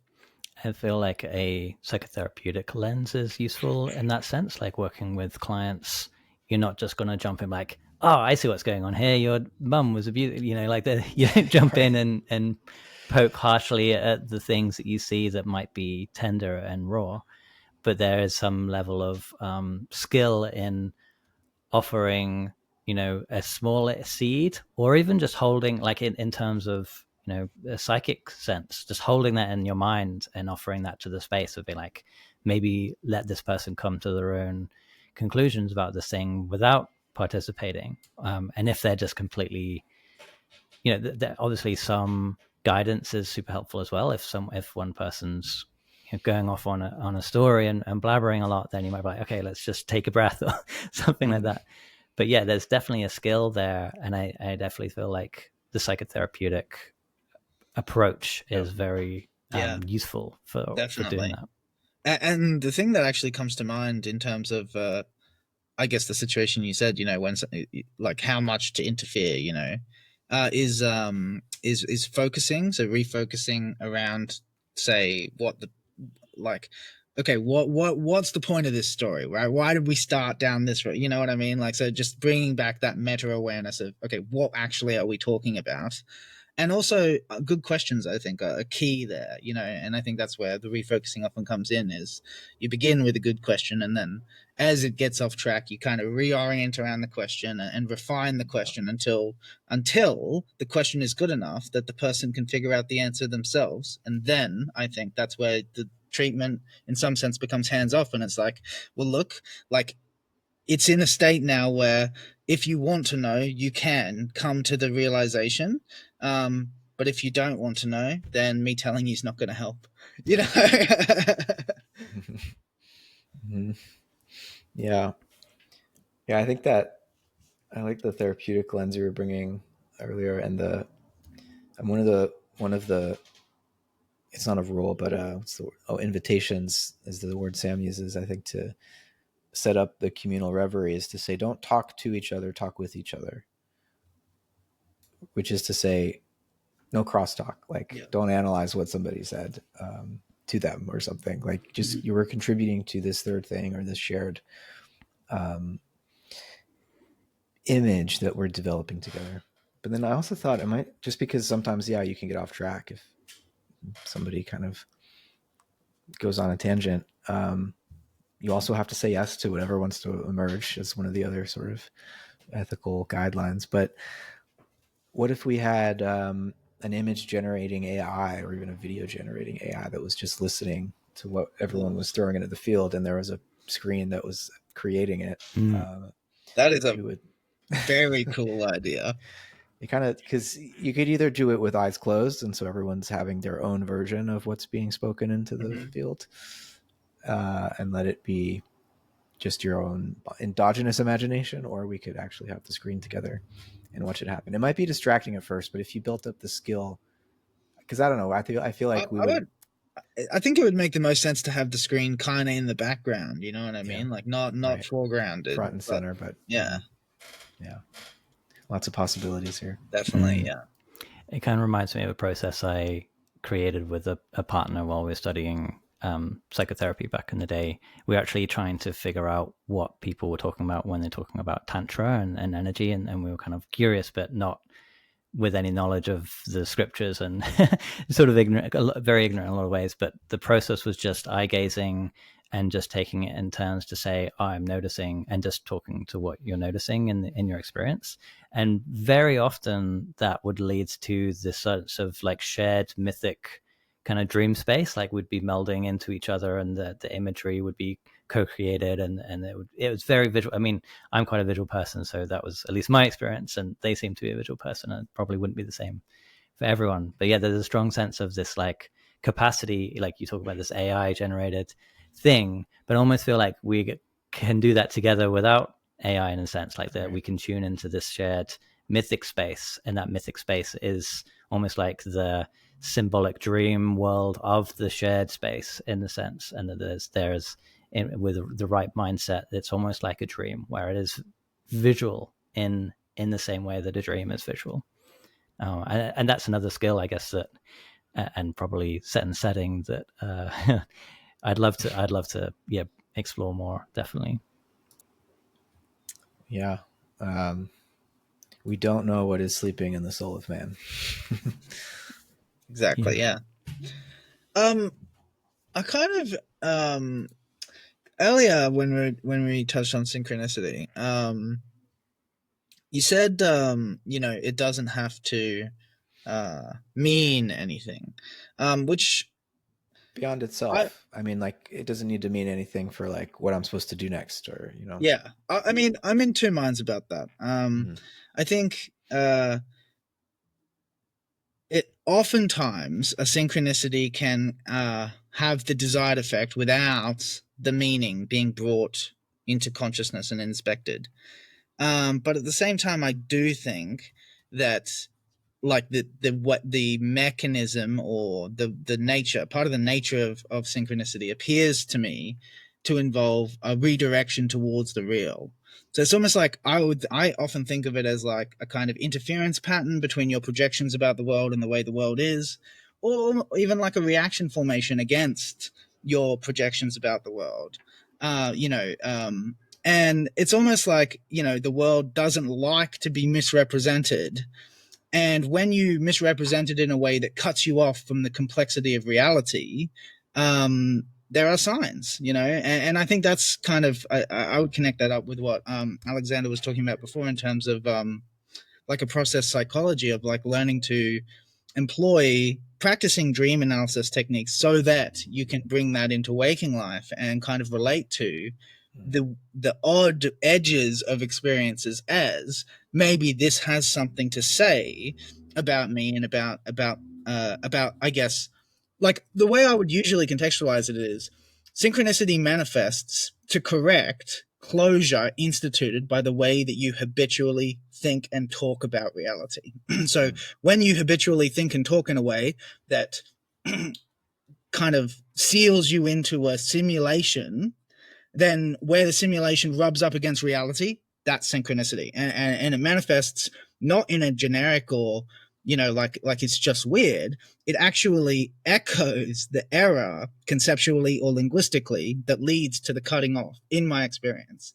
And so just to maybe connect this up with some of your expertise, because I remember last time we talked, you said that you know, you felt that like, well, Russell sort of went on to continue in the vein of thought that Whitehead and Russell both started out in. That Whitehead rather saw the failure of the Principia, you know. You kind of said something like he saw it for what it was, or he appreciated the significance of the failure, and I was wondering how would you cash that out in terms of like how would you understand the significance of the failure? What did it mean that the Principia failed? Well, I mean, it meant arithmetic couldn't be logically formalized, which means you can't eliminate the intuitive dimension of numbers and counting, and that math is not reducible to deduction. And Gödel later formally proved this. And I think it doesn't mean that the method of logical analysis and propositional logic that Peano and then influenced by Peano and Frege before that Russell and White had developed doesn't mean it's not tremendously important. And in some sense, it was a grand success because they did show the power of this method. And I think it's not a direct line, but without Principia, I don't think we have some of the advances in computational logic later. Yeah. I think it's so very fair to attribute the proliferation of formal systems to the renown generated by that work. So it's like it failed and succeeded in different ways, and so Whitehead doesn't give up on logic because of that. He this is what I meant earlier, or I think why he says something I mentioned earlier, that logic is a subset of aesthetics, which is another way of saying there's an irreducibly intuitive dimension to the sorts of intelligible patterning that structures the universe and that structures the human mind. The logos, if you know, it's the logos is a poet, or logos is poetic, and that means art and science are not finally severable. Like they're actually at their core deeply tied. And Russell is a deep thinker and ended up, he tried out a lot of different positions over the course of his life and ended up with an event ontology and a kind of panpsychism that's not that different than Whitehead's. I think Whitehead was maybe he just took the long road. he took the long road, and maybe Whitehead had an influence on him in the end. But I think that Whitehead was just more willing to let go of the need for a certain kind of certainty, and instead just accept that the search for the mathematical patterns of the world is just as much a search for the most beautiful melody as it is for some. It's more that than it is the search for a formal system. Sure, yeah. The formal system to rule them all. Like, no, the world is not made out of a formal system. Sorry.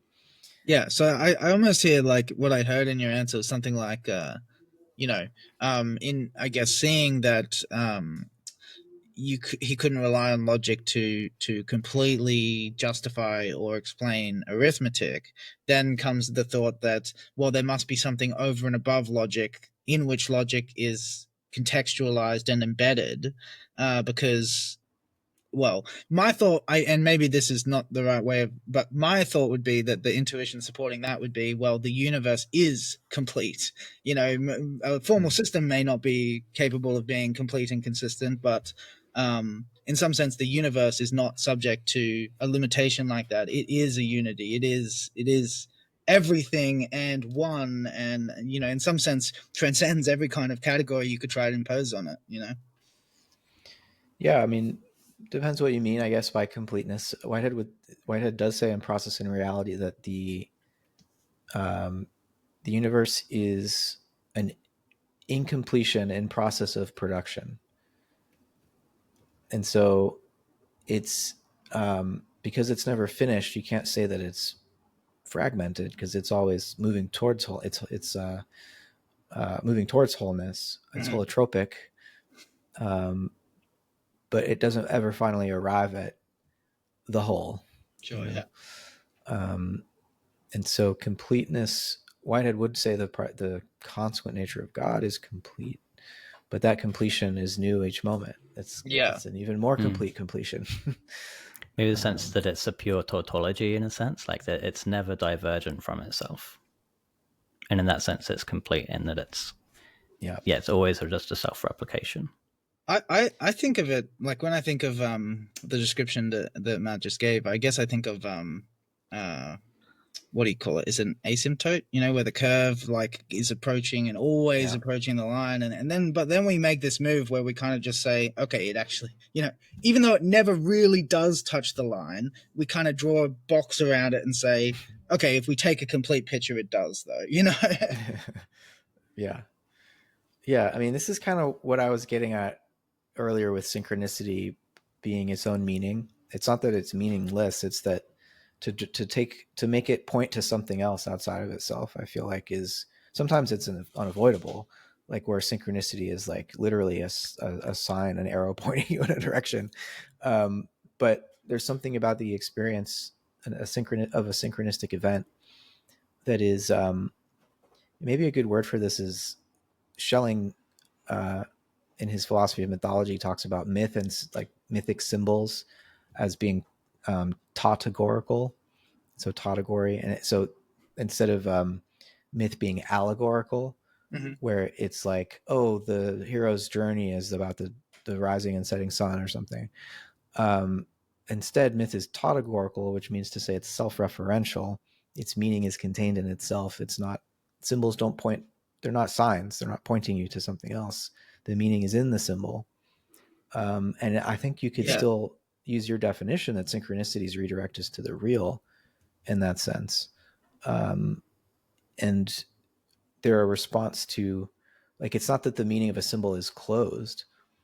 Synchronicity shows us that, like, the symbol, we become participants in a symbol. Like, so our mind, whatever we were thinking about, or the reason we feel like inwardly that the external world is reflecting what's happening for us inwardly, is because we are part of a symbol that is happening. Like the very moment of the synchronistic event is our participation in this sense of a tautogorical symbol of the world's wholeness, if you want.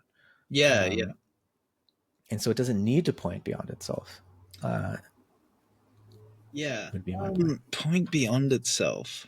Like that we would like. I've seen examples of, and I don't know. I'm not trying to say this isn't some like that I might not want to do this or haven't even in the past, but like, because of this synchronicity, I then did this, and I feel like, okay. I don't want to give up like you could decide to do different things with the same synchronicity. Yeah, You know, well, it's not for me, determining what we do. synchronicity is not so much about doing as about Yeah. seeing, and seeing Yes. specifically, like what it's seeing about you and about your way of relating to the world. It's so this is kind of why I'm a little bit puzzled by this pointing beyond itself, Mm. because I don't necessarily think it points beyond itself. I instead think of it, I relate to it as the orienting signal. Mm. It doesn't point, because it doesn't point to something external exactly. Instead, it points towards the limitations of your linguistic framework, draws your attention to the limitations of your linguistic framework. So it's not pointing beyond the linguistic framework to something else. It's just making you aware of the fact that your language puts a barrier between you and the real. And as soon as you become aware of that, you can take steps. You don't have to. And that's the thought of, well, you can take the synchronicity in the direction that you think makes most sense. But for me, the synchronicity is more about the illumination of the pattern than the change in trajectory. The change in trajectory often follows directly on the heels of a genuine illumination of the pattern, because once you can see, then you know where to go. But certainly I wouldn't emphasize that synchronicity redirects you so much as makes you aware of how your current direction is limiting, I suppose. Mm-hmm. Yeah, that makes sense. I think we're on the same page. Yeah. Yeah. I might even bring in like at least my interpretation of a Jungian framework for synchronicity, being the originator of the psychic energy required to hold together a persona, and the kind of pressure of the unconscious material and the potential of the like everything that's been pushed into the shadow, and the self, the capital S self, wanting to come through and express itself. And that this pressure of this kind of psychic energy that is holding together the persona is being constantly challenged by in the world, and that challenging is, in a sense, the synchronicity. It's kind of like, when we recognize that challenge, then we have the capacity to be like, whoa, something's, what am I doing here? That, assuming we have some kind of framework in order to make sense, and then to apply it to our current state. There's some potential capacity there to then use that as like personal growth, and that's how I usually think of synchronicity, at least. Mm-hmm. Yeah, like an invitation to be more of who you want to be more of who you're trying to be. Yeah, I also relate to it in that way, in that once you notice, say, that you're acting in a way, I think a classic example of this would be something self-sabotaging. Once you see that behavior for what it is, namely that it's something you're doing because you're insecure or anxious, and it's not serving you, then that's an invitation to move past that, and to step into that thing that you're scared of, that you've cut yourself off on purpose in a way, and it's like, that's comfortable, and sometimes that comfort is necessary in order to consolidate your gains, say, but it's never enough to just stay there.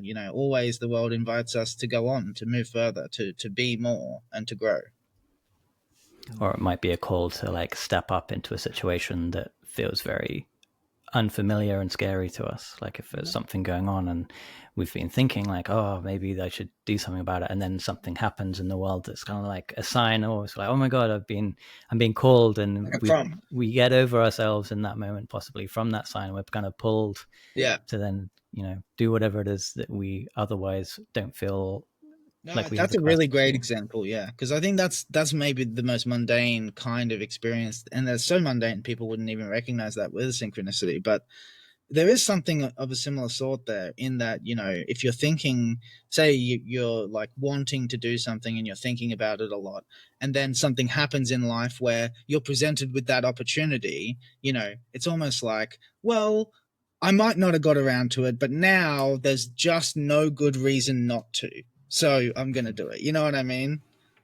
And I think, yeah, that's like a prompting, yeah. And I think there's many ways, resonant and otherwise, that that in our experiences of living in the world, that we encounter prompts to level up, to evolve, to be, to become aware of how we're limiting ourselves, and to stop, and to step up. And there's I think that's part of what actually is historically pictured as the ladder, or the steps leading upward and to enlightenment, or to heaven, or spiritual consciousness, is exactly this recognition of, oh, and that's me again, I'm in the way here, and I'm getting in the way here, and it's this, becoming conscious of yourself and how you get in your own way and stop yourself from becoming who you could be. I think that's a really big part of synchronicity, and that's one of the reasons that, for me, it's not, it's I wouldn't necessarily connect it up with pointing externally, because it's all about you and who you are and how you function and relate to the world. I feel like there's also another possible stream of like, what are we being called to be in the world? Almost like if the world, if the noosphere was a kind of something we could tap into, and there was also influencing us in these synchronistic ways. It's like, well, what does the world need, or like, what is being called of us to participate in the world? Yeah, for sure. And those are also very challenging, often things like, oh, I'm being called to be a leader. Like, oh, that's not. I'm an introvert. I don't know how to do that. Like, these are things that also push our edges, and I think there's an interesting difference in terms of, if I'm just thinking about it in terms of my own personal growth, it's somewhat egoistic in a sense, but still I want to be in order to be the best person that I can be for the world, I also have to work on myself, and that's quite a personal journey anyway. But there's definitely some level of I actually think those things meet in the middle, to be honest. Whether you start focusing on yourself or whether you start focusing on other people, ultimately you have to turn back to where you came to build that bridge. Someone who is, say, excessively self-sacrificing, part of really being able to help people is learning to stand up for yourself, learning to draw boundaries, learning to say no, learning to prioritize yourself and your time and what matters to you. And conversely, if you primarily focus on you, obviously part of being successful is other people. I mean, they're not going to help you if you're not, if you don't help them, if you're not nice to them, if you don't care about the things they care about. That seriously limits the possible impact you can have on the world, because a big part of the machinery that amplifies our individual actions is the collective.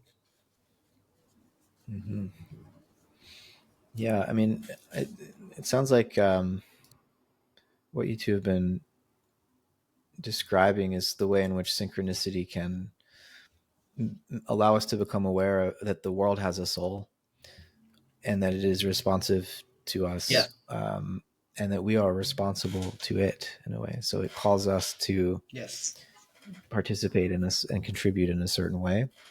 And it's like, very often synchronicity provides a sense of encouragement to us, like that the universe is encouraging us to step up in a certain way or to participate more fully. And it struck me that there are like 3 different modes we can be in relationship to the soul of the world. Like, one is we feel like we're victimized by it, and this would be like, and sometimes people have traumatic things happen to them. I don't begrudge anyone for feeling this way, particularly as someone who's had a relatively blessed life so far. But I think still we're always having to respond. And if we get stuck in, oh, I'm the victim of the universe trying to harm me at every turn, that's a very, like I said, relatable, but difficult place to be in. There's also just a neutral sort of place too, where you're just sort of like, universe doesn't care about me, I don't care about it, like whatever. I think most people are there. Most people are there. Yeah, it's kind of this numb place of like not attributing agency to the universe and not hating it, not loving it. It's just blank. Exactly. Yeah. And synchronicity usually is a very positive sense of like, wow, the universe is nurturing my self-development in a way. Yeah, there's a worship of the mystery, I think, that's associated with that, for want of a better word, pro-social attitude towards the world self. Yeah. But like that negative mode, I think it's prevalent in like antinatalism. Yeah. In a way, I think it's also what's driving transhumanist death denial stuff.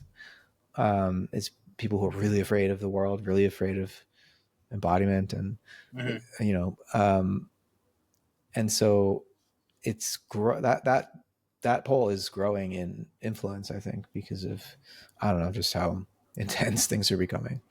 Definitely. But maybe the other pole is growing too. Maybe it's becoming, maybe the middle neutral people are getting squeezed out. I don't know. Yeah. Have you What's your sense of that dynamic in our moment? I mean, I tend to take a hopeful attitude, and it'd be hard to do the kind of work that I do if I didn't. Because part of what I'm hoping to do in my work with synchronicity and magic is open up this territory to everyone, because this is a human inheritance, and it's something that we need to continue in our evolutionary path. We can't continue stuck mired like we are in materialism and scientism, and there's something toxic, intoxicating, but toxic about it.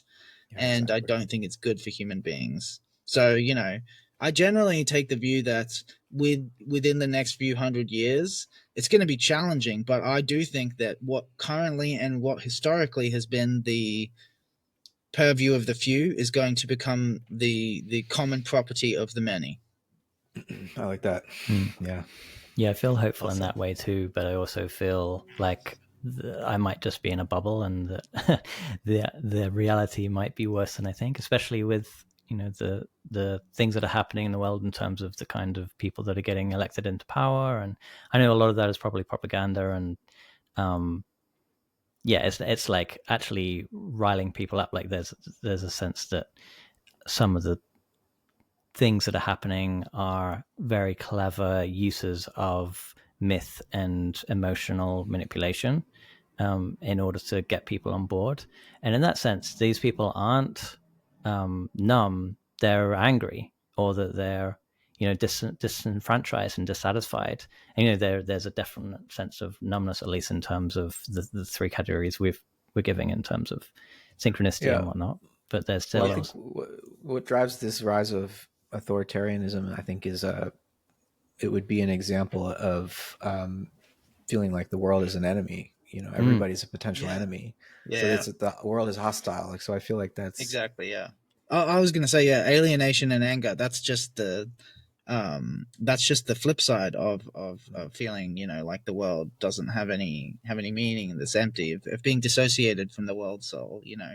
Like that numbness to the world soul mm, is exactly the cause of the alienation, and then the anger is just a byproduct of feeling alienated and looking around and being like, is nobody gonna talk about this? mm, Like this is like terrifying, and nobody has the answers. And how are you all just plodding along? yeah. Like I guess because like I said, I'm in a bit of a bubble, and unfortunately, some of the bubble that I'm a part of is this kind of new age conspiratorial aspect. Who they believe in the stories of a savior, and that QAnon or RFK's health plan, and these kind of prominent figures are proposing alternative solutions, but they're clearly not um, what we're talking about.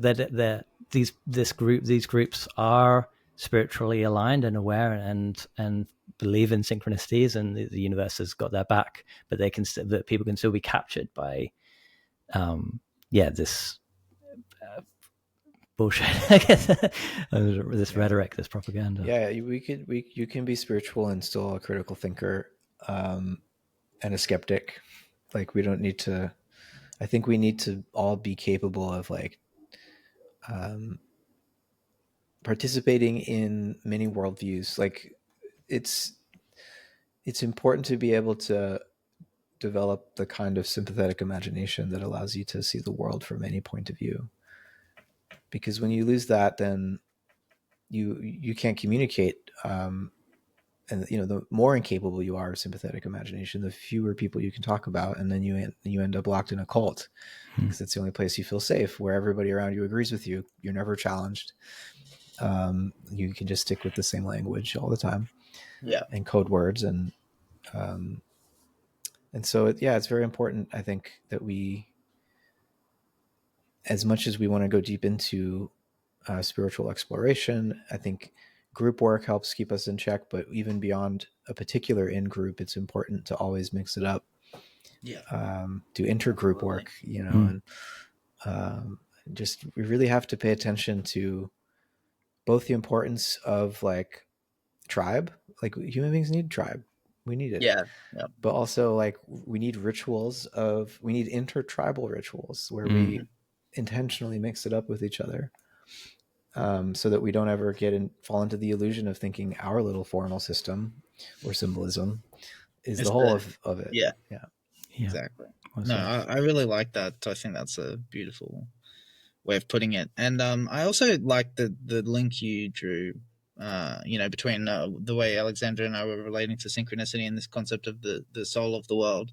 Have you read The Alchemist? I haven't, no. Oh I've my God, that's heard a lot about astonishing. it from people, but yeah, That's I don't read exactly enough novels. the Yeah. that's exactly the language that Oh the yeah. boy in The Alchemist uses. Is he talks about the soul of the world. He talks about the language of the world, and the old man who sets him on his path tells him that God has left omens along your path to guide you, and but these are all, it's almost like there's a fluidity with in relation to the kind of terms that are put to it. It's like, you know soul of the world. Okay, you have to literally believe in a soul of the world to think that, okay, this is a way of naming something that's hard to conceptualize. You know what I mean?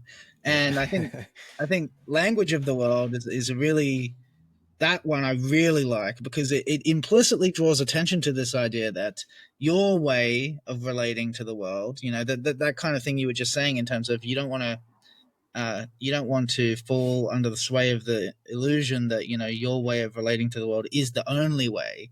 And I think, like, having in your uh, uh, vocabulary, say, a concept like the language of the world, implicitly constantly reminds you that the world speaks in 1,000 tongues, and yours is just one of them. And that's a message that is consistently emphasized throughout the book. And actually, that's the fabric of the sequence that I mentioned, that really touched me, that had that resonant synchronistic quality in relation to magic. The way the actual fabric of that sequence is the boy personifying the different elements and having a conversation with them, and saying, to the desert, I need to change myself into the wind, and can you tell me how to do that? And the desert, says no.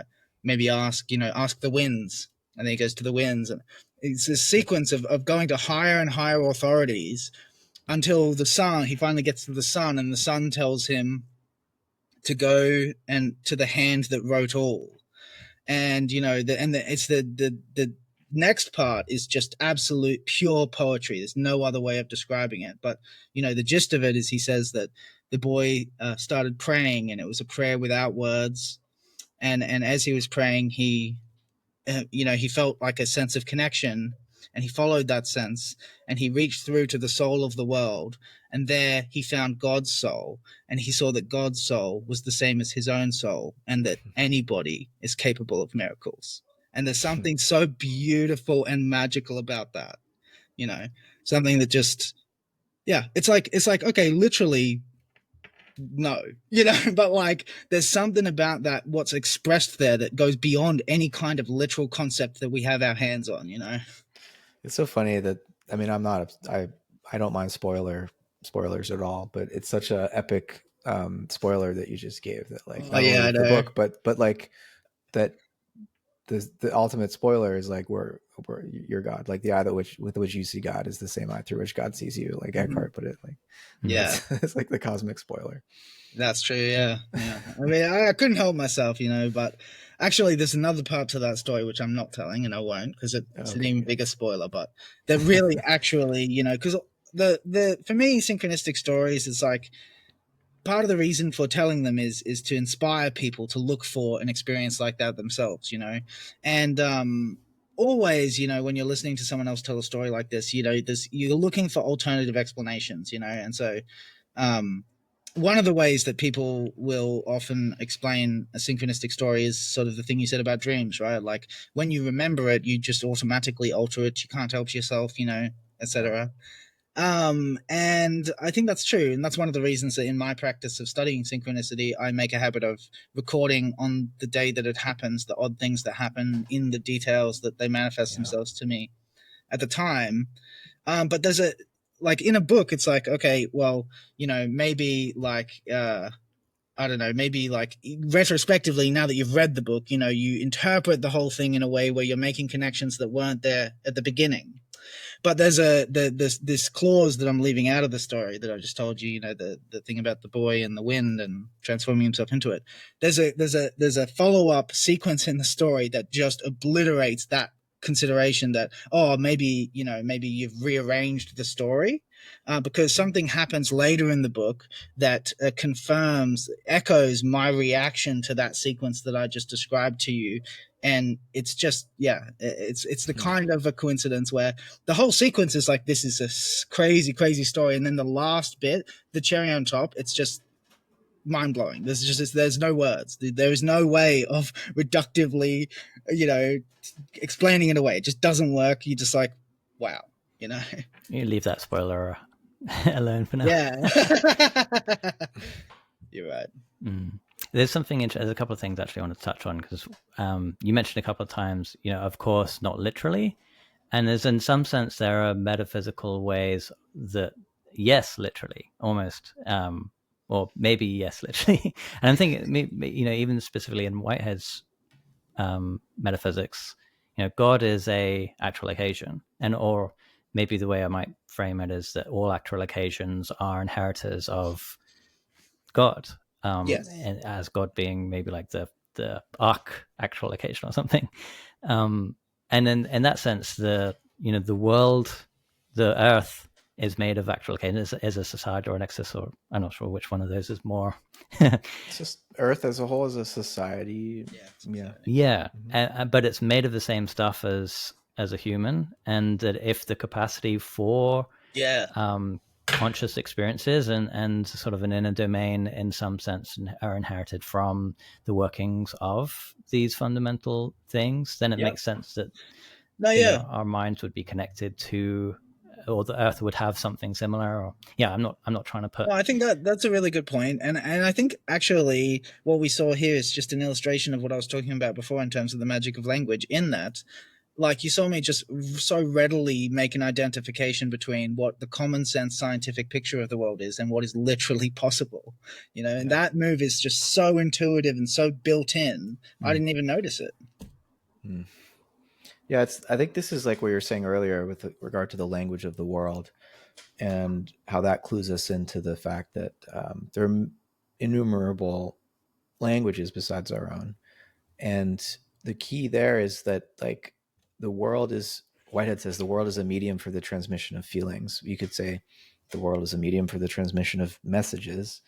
And we're always engaged in these acts of translation. And whether we say, oh, this is literally true, or this is metaphorically true, we tend to say just metaphorically. Yeah. But metaphor means carry through it. And it's, in some sense, metaphor literally means translation. Yeah. And so we're always engaged in these acts of translation, trying to read the world. And even just reading a language well, you're engaged in an act of translation, turning squiggles on a page into sounds, into meaning, is, it's a translation. Yeah. And so metaphor is, I think, ontological, which is to say,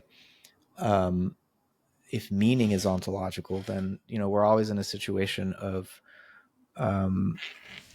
like, the world itself is made of propositions in Whitehead's sense. And that means the world itself is impregnated by possibilities. And when we're reading the world, what we're doing is we're perceiving not only what is literally the case, but what could be the case. Mm-hmm. Right? And connecting what is to what could be. And therein lies the source of meaning and consciousness. Absolutely. Is the way in which, metaphor is not just like a extra flourish. Oh yeah. Poetry is not ornamentation.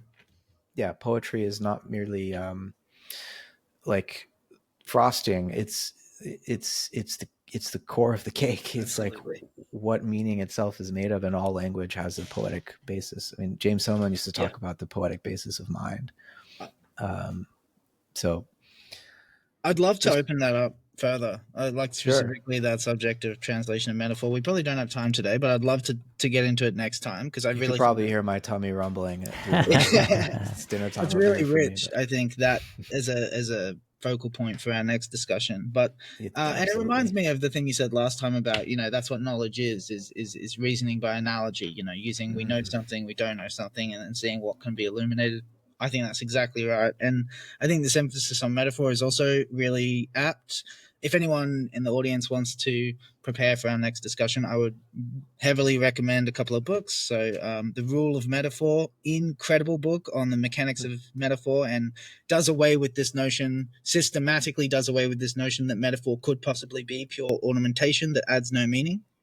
And another great book is called Metaphors We Live By, and that's about the systematicity of metaphor in structuring abstract thought.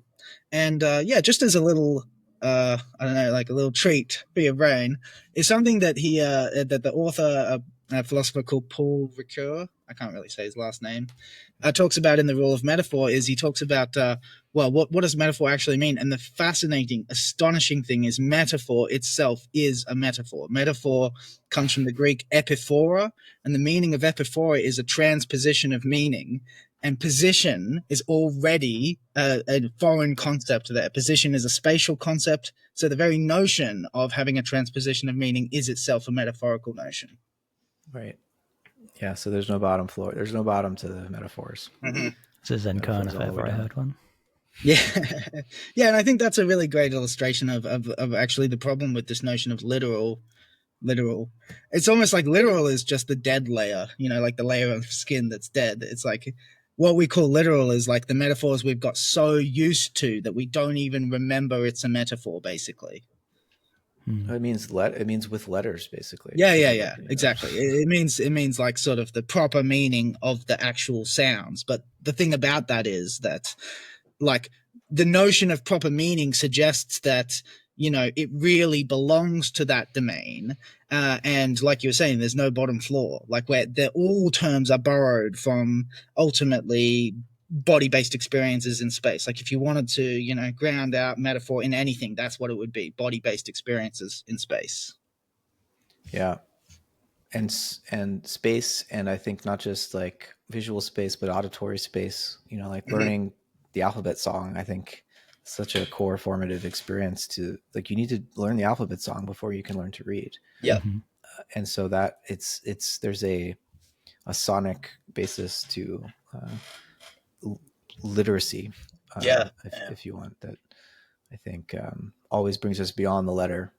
Like it's the letters point to the sounds. Yeah. What do the sounds point to? The sounds point to our bodily feelings, our bodily life, and it's intrinsically meaningful. Mm-hmm.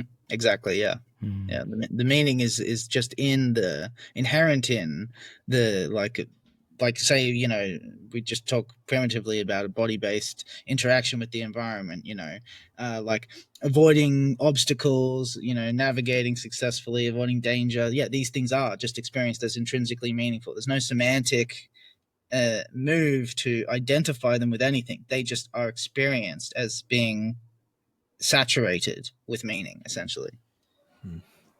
Yeah.